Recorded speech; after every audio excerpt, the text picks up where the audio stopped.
The city of St. Catharines invites residents to celebrate Black History Month with an art exhibit titled Reclaiming Narratives of Black Resistance. Joining me in the studio is one of the featured artists, Wayne Moore. Wayne, good morning. Good morning. Good morning. Ex-CFLer. Yes. Wayne Moore.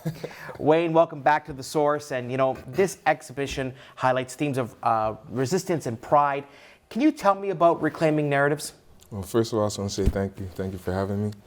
In terms of reclaiming narratives, I like to use my art as a platform to exemplify like my community, my culture, and connectivity. I feel like it's important to use our skills and our assets in terms of representing history, but also everyday life in terms of our culture and what we represent. So I try to not get too locked in terms of reclaiming the narrative, but also just a chain line of events that occurred in the past, in the present, and the future to come. Now, when you were in high school, I'm assuming phys ed class was important to you, and art class was apparently important to you as well. Is that right? Those are always my best marks. Those were the best marks. Okay. Tell me about your art. How would you describe it?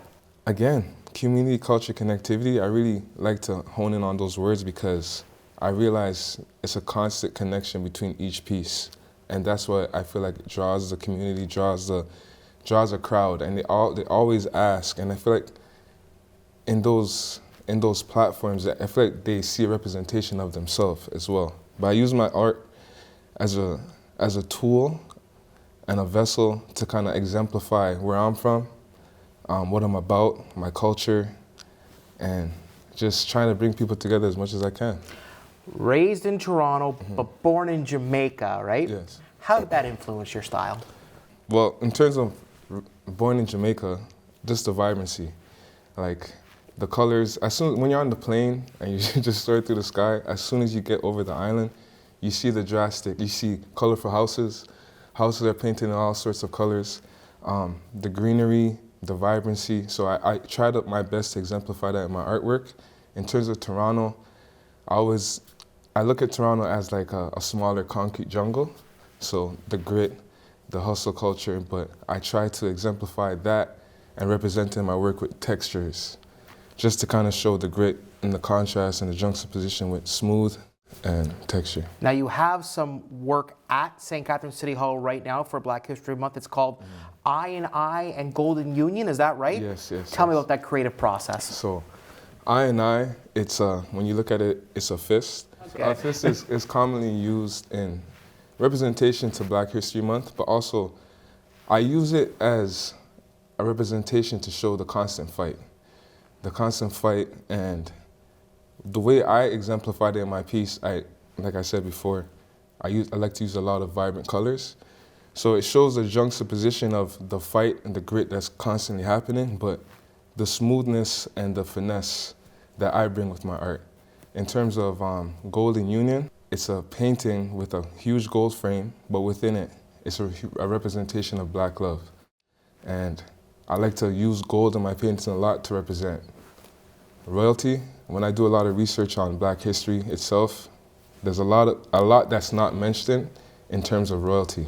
And I try my best to bring that back on the forefront. Now you have another piece that's called Don't Say a Word. Yes. But now, this isn't a typo, it can't be a typo. Say is not spelled S-A-Y, is that right? What's the symbolism behind that? So I try to emulate my culture in terms of the patois language, and I spelled say as S-E-H. So I always have it in my head as my dad saying, like, don't say a word, don't say a word. And that's me bringing my culture to the forefront, but it represents just being silent. So in the painting, the man has both of his hands over his mouth, and it represents silence and observation. Listen more than you speak, and that's something that was always just repeated when I was younger. Listen more than you speak. You have two ears and one mouth, so you want to be in any room, you want to listen to the people that are speaking so you can stay on topic and, yeah. How does this feel to have these pieces of artwork displayed? I feel like it's a great representation of my journey in terms of, for me, just being there at City Hall on Monday, it's humbling. It's humbling in the sense of when I reflect of where I'm coming from, the journey I've been on, and to be in such a place where my art is on the platform for many people from all over the world to see. And it's not just, yes, it's created in my household, but then it goes well beyond that and it's seen by so much people, right? So I endured the journey, I appreciate the journey, and I just continue to look forward to what's to come. Very quickly, Black History Month is all month long in February. How are you honoring it? For me, I love Black History Month, and I feel like it's great to kind of highlight the success of Black people over a period of time, and also the history that, you know, may not have the greatest light on it, but I'm Black every day, and it's not just for 1 month for me, and I try my best to kind of just continue to live my life the same way I would in January or March and all the other months. It's the same way I live my life in February, but also it's just great to have the opportunity to highlight the things that us as Black people do. Wayne, thanks so much for coming by today, okay? Thank you for having me. Appreciate that.